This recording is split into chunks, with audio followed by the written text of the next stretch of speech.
안녕하세요. 손해평가사 우리 소중한 수험자 여러분, 이번에는 기출문제입니다.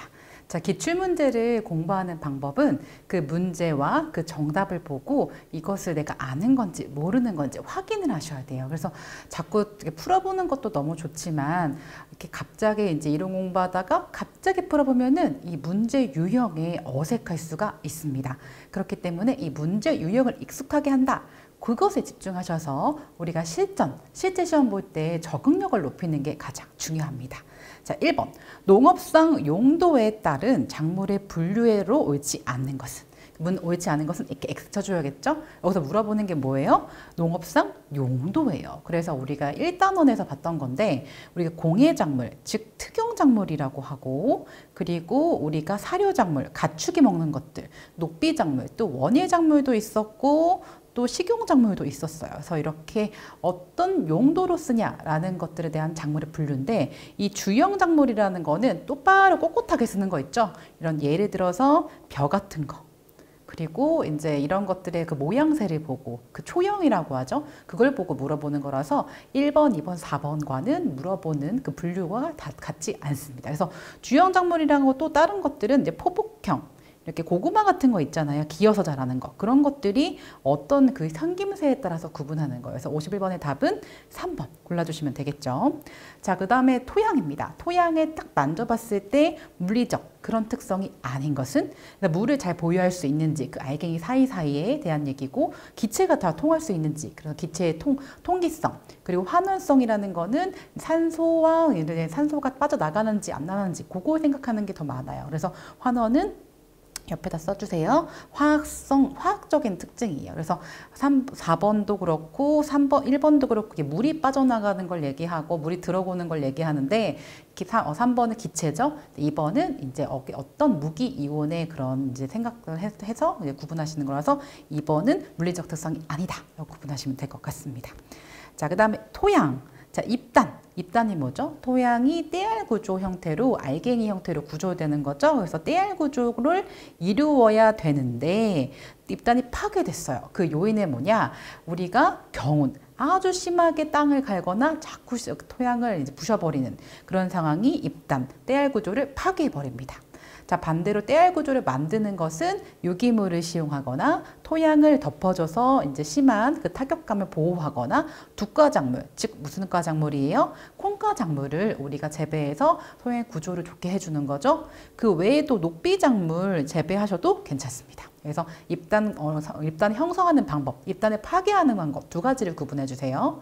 그리고 우리가 예측을 해보면은 입단 파괴하는 거에 또 나트륨 이온도 생각할 수 있어요. 그래서 나트륨 이온이 이 토양의 떼알 구조를 흐트려 버리는 그 특성이 있기 때문에 입단을 형성하는 거, 입단을 파괴하는 거 구분해서 알아주시면 좋습니다. 자, 4번.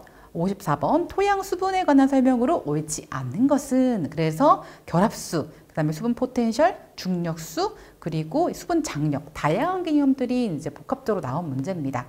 먼저 틀린 것부터 보도록 할게요. 중력수는 pH 7.0 정도의 중력에 의해 지하로 흡수되는 수분이다.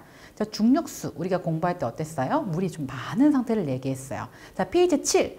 끌어당기는 토양 수분 장력인데 이 입자가 수분을 흡착하려고 유지하려는 힘이에요. 4번 맞는 얘기. 그래서 중력수라는 건 물이 많은데 굳이 이렇게 pH 값을 높여가지고 물을 끌어당기는 그런 정도의 pH 값이 높지 않습니다. 그래서 이 3번은 틀린 내용 체크해 주시고 수분 포텐셜은 높은 곳에서 낮은 곳으로 그래서 땅에서 위로 이렇게 이동된다는 사실을 기억해 주시고 결합수는 pH 값이 되게 커요. 그래서 토양에 딱 달라붙을 만큼 수분이 적기 때문에 식물이 흡수, 이용할 수 없습니다. 그래서 이 식물이 흡수할 수 있는 그런 정도의 수분을 우리가 뭐라 공부했죠? 유효수분. 따라해 볼까요? 유효수분. 그래서 이제 유효수분의 범위가 어디다? 포장 용수량에서 어디까지예요? 영구 위조점. 자, 여러분 강의 보고 계시는데 손으로 따라 쓰고 계세요? 동그라미 치고 손을 움직이셔야 돼요. 우리가 공부라는 거는 눈으로 보고 귀로 듣고 내 입으로 말할 때 더 장기적으로 갈 수도 있고 이런 것들이 뇌의 활용 능력을 더 높여야 합니다. 아시겠죠? 긍정 에너지로 우리 끝까지 이 강의 보셔야 돼요. 자, 그 다음에 55번. 식물의 생육이 가능한 온도를 뭐라고 할까? 이거 좀 헷갈리셨을 것 같아요. 그래서 이것을 유효 온도라고 하고 딱 끊어주시고, 배추, 양배추 이런 것들은 우리가 뭐라고 한다? 배추, 양배추 이런 것들은 이게 엽채소잖아요. 그래서 이제 이거는 호냉성 채소라고 합니다. 호냉성. 그래서 우리가 호온성, 호냉성 이렇게 구분을 온도에 따라서 구분을 했죠. 그런 것들에 따라서 생각을 해주시고, 그 다음에 뭐가 되면 어떻게 돼요? 우리가 이런 것들을 화학 분화가 일어난다라는 것까지. 그래서 전반적으로 이제 되게 생각보다는 간단하지만 은근 헷갈리는 그런 내용이에요. 그래서 유효온도, 호냉성, 배추, 상추는 고온에 의해서 화학 분화가 된다. 그러니까 은근히 이게 헷갈리는 거예요. 왜냐하면 배추, 양배추, 상추가 호냉성, 시원한 걸 좋아하는 채소라면서요. 그런데 고온이 되면 어떻게 된다? 화합이나 꽃눈이 생기는 거예요. 그래서 이제 배추가 어렸을 때서 우리가 꽃 피기 전에 우리가 잎 상태가 많을 때 우리가 먹잖아요. 그때가 이제 잎채소를 먹을 때 상품 가치가 있는 거고, 육종학자들의 목표는 뭐예요? 꽃이 펴겠죠. 화분화가 돼야 됐죠. 그러니까 일부러 고온 처리가 될 때를 노려서 이제 상추 꽃이 피게 만들고 양배추 꽃이 피게 만드는 거예요. 그래서 각각의 작물을 그 파종부터 수확까지의 단계별로 온도나 그런 것들의 처리가 다르다라고 보시고, 다시 한번 정리해 볼게요. 유효 온도, 생육이 가능한 온도를 유효 온도. 그리고 이렇게 배추, 양배추, 상추, 이거 호냉성 채소입니다. 호냉성. 그리고 하나 더 외울까요? 아까 뭐냐면 딸기죠. 과채소 대부분이 호온성 채소지만 이렇게 딸기, 겨울철 과채소 1등이죠. 이렇게 이제 과일 같은 그 딸기 참 많이 드시는데, 이 겨울철에 날 수 있는 그런 비결이 있습니다. 저온에도 강하기 때문이죠. 그리고 배추, 상추 이런 것들은 고온에 의해서 화학 분화가 일어난다까지 엮어주시면 됩니다. 자, 56번. 자, 생각보다 간단해요. 끝에만 보시면 되죠. 중성식물, 중성식물. 중성식물인데 이게 우리가 한계 일정이 없어요. 이게 고온이나 우리가 장일이나 단일일 때 한계 일정이 없고 어느 일정 조건에서 개화하는 거예요. 이렇게 짧게 중성식물 딱 보시면 고르실 수 있으실 거예요. 그래서 우리가 상추 같은 경우에는 장일식물, 그래서 고온 장일일 때 화분화 되고요. 그 다음에 국화, 그 다음에 딸기, 이거는 이제 우리가 단일식물입니다. 그래서 이거 생각보다 간단한데 은근 헷갈리니까 오늘 상추, 국화, 딸기, 고추 요거는 지금 바싹 외우세요. 아시겠죠? 자, 57번 개념에 대한 문제입니다. 종자가 발화한 후 또는 줄기의 생장점이 발육하고 있을 때 일정 기간의 저온을 거침으로써 뭐가 생겨요? 화가 동그라미. 화가 뭐예요? 바로 꽃눈이죠. 자, 우리가 식물이 종자 시기 때나 발화가 된 상태, 싹이 있을 때 뿅 하고 이렇게 최하가 나온 상태가 있어요. 아니면은 어느 정도 줄기가 생장점이 발육하고 있을 때, 그때 온도 딱 거치는 거죠. 저온.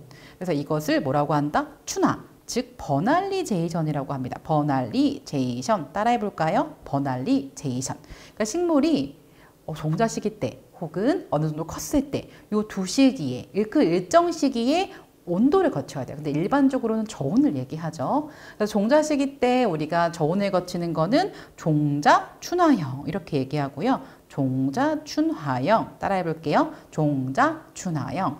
자, 그리고 줄기의 생장점이 어느 정도 컸을 때 이때는 뭐라고 해요? 녹식물 춘화형. 한 번 더 따라해 볼까요? 녹식물 춘화형. 이렇게 두 가지로 구분됩니다. 그래서 여기서는 딱 저온이라고 나왔지만 고온 춘화를 이제 좋아하는, 고온 춘화를 겪어야지만 화분화가 되는 것도 있어요. 우리 아까 방금 보셨잖아요. 어디서 보셨어요? 고온에 의해서 화가 분화된다 라고 했던 배추, 상추. 이거는 고온 춘화형 작물인 거죠. 자, 그 다음에 이양 및 수확 시기에 따른 벼의 재배 양식에 관한 설명이다. 자, 이양. 이 말 어려워하지 마세요. 자, 우리 이양기, 논에다가 벼를 심는, 모를 심는 그 작업을 이양이라고 합니다. 그래서 이양 및 수확 시기에 따른 벼 재배 양식입니다. 그래서 우리가 이제 조생종이에요. 고쳐주세요. 조생종을 가능한 일찍 파종하고 육묘하고 조기에 이양하고 조기에 다 빨리빨리 하는 거죠. 이것을 하는 재배형. 그리고 앞작물이 있거나 병해충 회피 등의 이유로 보통기 재배기에 비해서 몸노기가 좀 늦은, 현저히 늦은 재배형. 이렇게 두 가지로 구분할 수 있는데요. 바로 조기 재배, 만식 재배입니다. 그래서 우리가 네 가지가 있잖아요. 조식 재배, 조기 재배, 만식 재배, 만기 재배. 이 네 가지를 좀 구분하라 그 내용이었어요. 그래서 조기 재배는 조생종, 이 단어가 중요해요. 조생종을 빨리 파종하고 빨리 수확하고 이런 겁니다. 조기에. 자, 그 다음에 만식 재배는 보통기보다 모내기를 좀 늦게 하는 그 두 가지 특성을 구분해 주세요. 자, 59번. 치목 중에 가지의 선단부, 그러니까 선단, 그러니까 우리가 위쪽, 윗부분을 휘어가지고 묻는 방법. 이것을 선치법이라고 합니다. 그래서 장목의 치목 번식 중에서 끝에 부분을 이제 휘어가지고 땅에 묻는 거예요. 그래서 이제 이것을 우리가 치목을 다른 말로 뭐라 그래요? 휘무지라고 하죠. 휘무지. 그래서 선치법, 성토법, 그다음에 당목주법, 고치법 이것도 많이 나오죠. 그래서 이거 고치법은 공중취목이라고 하고 또 양취법이라고도 하고 그렇죠. 그래서 단어가 좀 많아요. 그래서 이런 것들 좀 구분해 주시는 게 중요합니다. 자, 60번. 작물의 병해충 방제 방법 중 병과 해충을 방제해야 되잖아요. 경종적 방제 방법으로 옳은 것은? 자, 경종적이 뭐예요? 재배적입니다. 그래서 재배하면서 병충해를 방제하는 거죠. 그래서 이건 적극적인 방제? 아니죠. 적극적인 방제는 화학적인 거 얘기하고 윤작과 무병종물, 동그라미 윤작, 뭐죠? 돌려짓기. 내가 감자 심었다가 콩 심었다가 감자는 가지과 콩은 콩과 이렇게 번갈아서 윤작 돌려짓기 해주는 거죠. 그리고 무병종묘는 우리가 병이 없는 물을 이렇게 재배하는 거죠. 그래서 조직배양을 한다거나 이렇게 방법을 이제 강구해서 우리가 종자 시기 때 아니면은 그 조직체 때부터 병이 없는 걸 선택하고요. 또 친환경 농업에는 적용합니다. 자, 그리고 병이 발생하는 효과적인 방법은 아니에요. 그래서 이런 1번과 4번은 화학적 방제, 농약을 얘기하는 겁니다. 아시겠죠? 농약은 농업의 약이에요. 그래서 적절하게 쓰시는 게 가장 중요하고, 그래서 우리가 PLS 그 제도에 맞춰서 적절하게 이제 예시가 나와 있는 짝꿍처럼 되어 있는 것도 보시는 거예요. 자, 61번. 이건 좀 어려운 문제였어요. 그래서 이거는 이제 좀 난이도가 높았다라고 이해하시면 되고요. 자, 알 상태로 눈 기부, 눈 이렇게 아래쪽에 월동하고 그 요연 10세대 정도 발생한대요. 와, 1년에 10번 발생한대요. 너무 심하죠? 자, 그리고 입 뒷면에 가해하고요. 사과나무에서 잎을 뒤로 말리게 하고 어떻게 계속 이렇게 있으면 이 해충이 조기 낙엽을 발생시킨대요. 바로 사과 혹 진딧물이에요. 그래서 이게 되게 심한 그런 특성이 있습니다. 자, 복숭아 심직나방은 이거 복숭아 그런 심직나방 말 그대로 이렇게 갉아먹는 그런 특징을 가지고 있어요. 그래서 어린 과실의 발육이 나빠진 특성. 그래서 세부적인 내용 우리가 이제 해설서 한 번 더 참고해 보시고요. 사과 굴나방. 그래서 굴나방은 이렇게 번데기를 월동하고 그리고 흡즙하는 특징. 그리고 조팝나방 이런 것도 연 10세대 발생하고 이렇게 조팝나무의 눈과 사부나무의 도장지에서 타양으로 월동하는 그런 특징이 있습니다. 자, 그 다음에 어떤 걸 좀 볼까요? 62번 일소현상 타버린다는 거죠. 그래서 우리가 그럼 우리가 태양빛에 의해서 이제 타버리는 건데 옳은 것은 자, 시설 재배에 차광막을 해요. 위에 천장이나 이렇게 차광을 해서 일소 타버리는 것을 이제 경감시킬 수 있죠.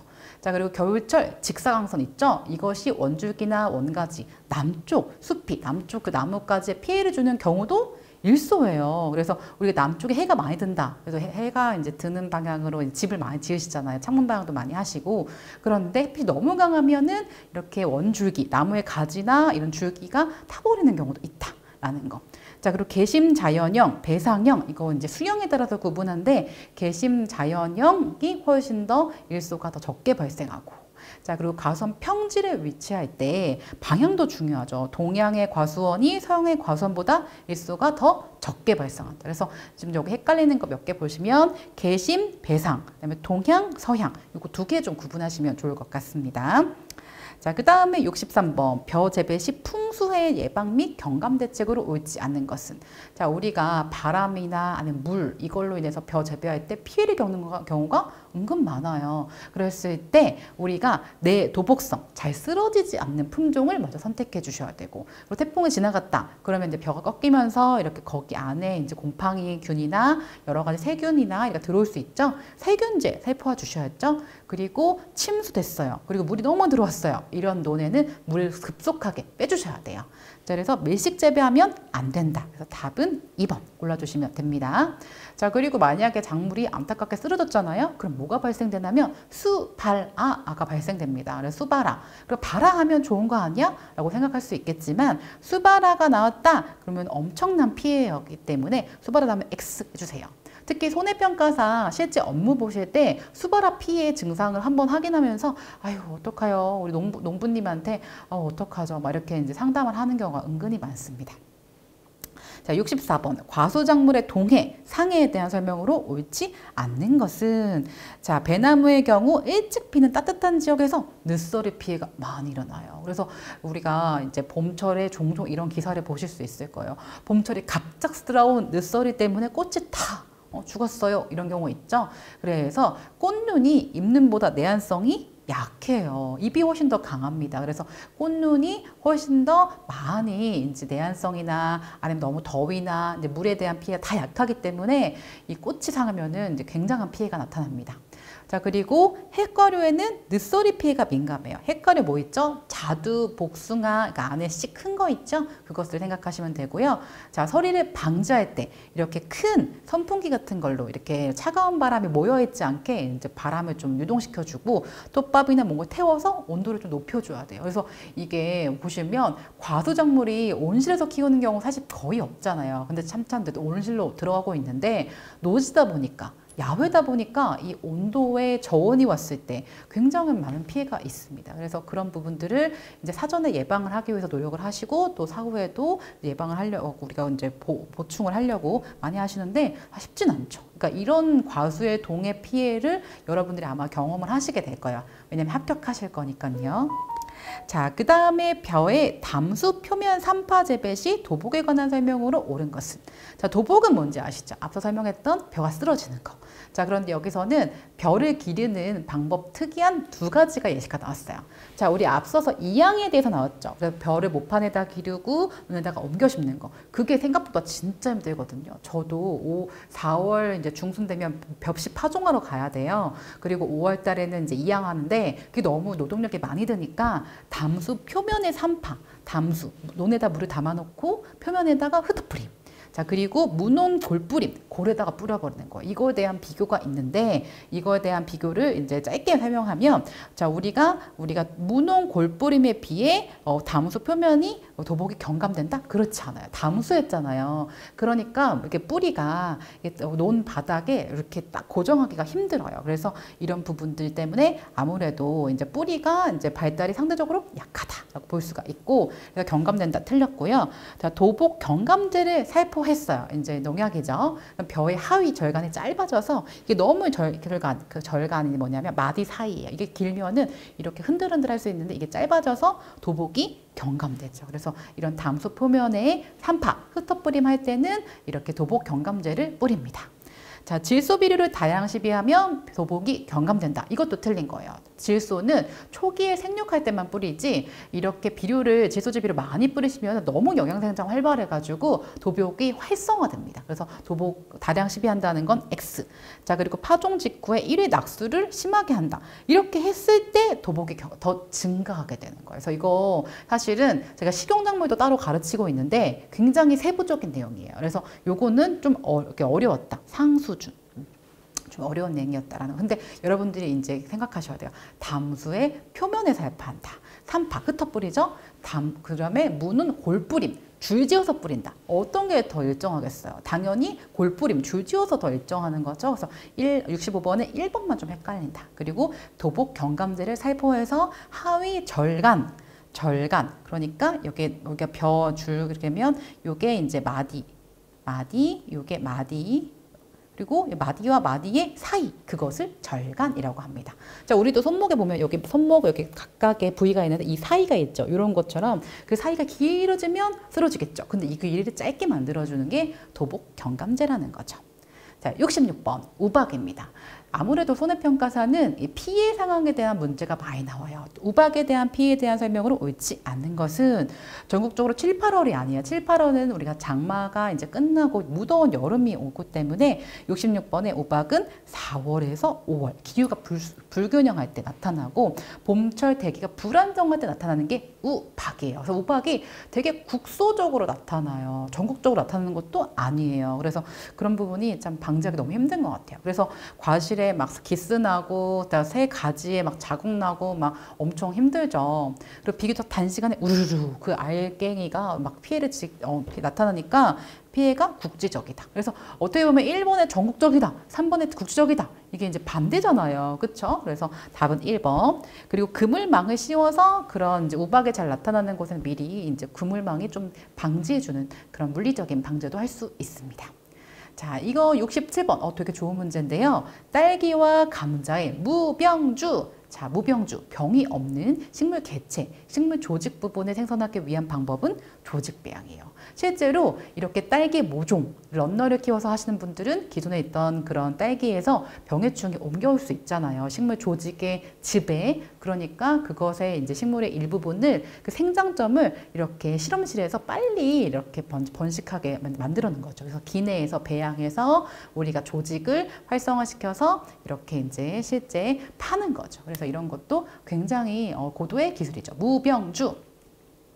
자, 과체류를 결실, 과수를 얼만큼 이렇게 조절할까? 특히 결실, 얼마나 이 열매를 조절할까 했을 때 열매를 이제 못생긴 건 좀 따주시고 그리고 너무 꽃이 많이 생기면 꽃 따주시고 그 다음에 인공수분, 꽃가루 묻혀주고 이거 세 가지가 다 결실을 조정하는 방법입니다. 그래서 답은 4번이에요. 자, 69번. 우리 식물 호르몬 5가지 있었죠? 한번 기억해 볼까요? 옥신, 그 다음에 시토키닌, 그 다음에 BA 이런 거 있었잖아요. 그래서 우리가 여러 가지가 있고 또 에틸렌, 그 다음에 에브시삼 이렇게 있었는데 우리가 여러 가지 5가지가 있었어요. 그 중에서 에틸렌입니다. 그래서 다시 한번 옥신 쓰고 그 다음에 우리가 이제 시토킨이 있었죠. 그리고 지베렐린이죠. 갑자기 이단어가 생각이 안 났어요. 지베렐린. 지베렐린은 GA 이렇게 약자를 쓰고 그 다음에 이렇게 이제 보통 지베렐린 2번, 시토킨이 3번, 그 다음에 이제 에틸렌이 4번. 그다음에 마지막에 아브시스산. 그래서 보통 이 5가지 배웠어요. 그래서 5가지. 이 중에서 에틸렌인데 이 에틸렌이 숙성 호르몬이에요. 그리고 에틸렌이요 무색이고 무취예요. 그래서 색도 없고 이게 우리가 이제 그런 것도 없는 거죠. 그리고 에스테폰 이렇게 쓰기도 하고요. 어떤 책에선 에세폰 이렇게 쓰기도 합니다. 자, 그리고 AVG 이것이 발생에 촉진되는 게 아니라 이걸 처리했을 때 에틸렌이 이렇게 줄어드는 에틸렌 생합성 억제제라는 거예요. 그래서 기억, 니은, 디귿 맞는 얘기고 리을은 틀렸습니다. 그래서 나머지 옥신, 시토키닌, 지베렐린 나올 확률이 되게 많아요. 그래서 그런 것들을 좀 구분하시면서 오늘은 에틸렌 배웠구나 라고 생각하시면 되겠죠. 자, 70번. 우리가 수학 부분에서 많이 강조하는 내용이죠. 비급등형 과실인 것은, 그러니까 급등, 호흡이 급등하거나 아니면 호흡이 비급등하거나. 그래서 포도가 정답입니다. 그래서 이것은 바짝 외워야 돼요. 그래서 그때 우리가 이론 시간에 한 2개 외웠다면 오늘 하나 더 추가해서 사과, 자두, 복숭아. 이거는 호흡 급등형이구나. 그래서 사과는 더불어 인과류, 자두, 복숭아는 핵과류, 그리고 포도는 장과류, 주렁주렁 이렇게 여러 가지 연결해서 또 알아두세요. 아시겠죠? 자, 그 다음에 pH입니다. pH가 가장 낮은 것은 그러니까 산성에서도 잘 자랄 수 있다는 걸 얘기하는 거예요. pH가 높다. 그래서는 알칼리성, 그다음에 염기성, 낮다. 이때 잘 자라는 거는 블루베리입니다. 그래서 블루베리를 키울 때 보통 피트모스라는 이제 용토를 쓰십니다. 그래서 피트모스 토양이 pH가 낮아요. 그래서 이제 검사를 하시는데 실제로 여러분도 집에서 하실 수 있으세요. 그래서 우리가 토양 5g을 떠가지고 그 다음에 이제 증류수 같은 거 아주 깨끗한 물에 섞어서 리트머스 용지에 담가 보시면은 그 색깔이 변하거든요. 그럼 이 토양이 어떤 특징을 갖고 있는지 pH도 금방 확인하실 수 있습니다. 자, 과수원의 토양 표면을 관리할 때 초생법, 그러니까 풀을 키우는 거죠. 그래서 과수원을 어떻게 관리하지 생각해 보시는 거예요, 바닥을. 그래서 초생법, 아니면 청경법, 아니면 부초법 이 3가지가 있었습니다. 이 3가지가 구조화가 안 되신다면 다시 이론책으로 가셔서 한번 쫙 보시면 돼요. 공부가 사실 어려운 게 뭐냐면 다시 봐야 되는 다시 해보는 그게 참 쉽지 않은데 여러분은 할 수 있습니다. 이 시험을 보겠다고 하신 것만 해도 저는 참 대단하다라고 생각이 드는데요. 자, 초생법. 자, 이게 토양배분을 했을 때 긍정적인 측면이 토양의 입단화, 때알 구조가 좋아져요. 그리고 지력, 땅의 유지에도 도움이 되고 토양 침식과 양분 유습도 방지하죠. 자, 그런데 안타까운 건 유목기. 이게 뭐냐면 나무가 어릴 때 있죠. 그때는 양분 병합이 일어날 수도 있어요. 풀이니까. 그래서 우리가 이런 부분들을 조절해서 농부님의 선택에 따라서 난 초생법 할 거야. 아니면 청경법 할 거야. 아니면 밑에 바닥에 뭘 까는 부초법 할 거야. 골라주시는 거죠. 그래서 이 초생법의 장점과 단점. 청경법의 장점과 단점. 그거 한 번 더 보셔야 돼요. 그래서 이 문제를 풀고 끝! 이게 아니라 조금 더 가셔야죠. 자, 73번 절화. 우리가 절단된 꽃다발 선물 받고 그 수명이 연장하게 어떻게 할까 했을 때 이 방법입니다. 이 방법으로 옳지 않는 것은 화병에 물을 살균제와 당을 첨가한다. 이거 너무 좋은 방법이죠. 그래서 이게 우리가 꽃 그 대에 줄기에 여러 가지 이제 미생물들이 들어올 수 있기 때문에 그런 것들을 장기 보관하려면 이렇게 살균제도 넣고 그 다음에 이제 영양분을 주는 거죠. 설탕 이렇게 넣어주시면 되고 또 산성물을 침지한다. 이것도 마찬가지입니다. 그래서 이런 것들이 이제 화학적으로 장기간 보유할 수 있게 하는데 에틸렌은 틀렸어요. 우리 앞에서 배웠잖아요. 에틸렌은 이제 우리가 여기 넣어서 배우셨죠? 이거 바로 숙성 호르몬이에요. 그래서 이게 에틸렌을 이제 시비하면 어떻게 된다? 우리가 오히려 더 숙성되는 거죠. 그래서 이거는 틀렸다. 3번. 자, 그리고 줄기 절단면을 수초간 짧게 열탕 뜨거운 물에 담가 딱 빼는 거. 이렇게 꽃다발 이렇게 오래 하시고 저 같은 경우에는 사실은 냉장고에 좀 넣습니다. 냉장고에 이제 넣으면 조금 더 오래 가잖아요. 그런 것도 있는 거죠. 자, 그다음에 시설입니다. 연질, 경질판 이렇게 있었죠. 폴리에틸렌 PE 이렇게 쓰시고 에틸렌 아세틸산 필름 EVA 이렇게 쓰시고 폴리에스테 PET 쓰시고 불소지 필름은 불소지 이렇게 나누는데 기역, 니은 여기 연질이에요. 그래서 연질, 경질판 이렇게 세 가지 구분하시면 좋을 것 같아요. 자, 그다음에 작물의 시설 재배에 사용되는 기화 냉방법. 그래서 물이 기체가 되면서 주변에 열을 흡수해서 온도를 낮추는 그 방법이죠. 그래서 팬, 선풍기예요. 그리고 패드, 축축한 그런 적셔진 그런 부분이 있고 그리고 팬, 우리가 선풍기, 미스트 이렇게 미세한 그런 물방울을 내보내죠. 네, 포그, 안개예요. 그래서 이렇게 물방울을 축축하게 내보낼래? 아니면 미스트 상태로 내보낼래? 아니면 포그 상태, 안개 상태로 내보낼래? 그래서 1번, 2번, 3번은 기화 냉방법이고요. 팬 덕트는 선풍기가 있어요. 그리고 덕트는 뭐냐면 이 길게 이렇게 약간 투명하게 이렇게 동그랗게 돼가지고 이렇게 기체를 이렇게 쏟아내는 거죠. 그래서 실제로는 이제 팬 덕트 이렇게 많은 것도 하는데 이것은 기화 냉방법보다는 순환하는 전체적인 그 온실의 그런 이제 여러 가지 온도를 순환해주는 그런 특징이 많습니다. 그래서 답은 1번, 2번, 3번이 기화 냉방법이고 팬 덕트는 전체 온실의 그런 공기 순환하는 방법이다. 라고 이해하시면 될 것 같습니다. 전체 한번 저랑 같이 풀어보시니까 어떠세요? 좀 아는 것도 있었고 나 공부하는 것도 있었는데 여러분 가장 중요한 건 뭔지 아세요? 여러분이 지금 하셨다는 사실입니다. 그래서 끝까지 포기하지 마시고요. 우리 할 수 있으니까 끝까지 화이팅 하시죠. 하나, 둘, 셋, 화이팅!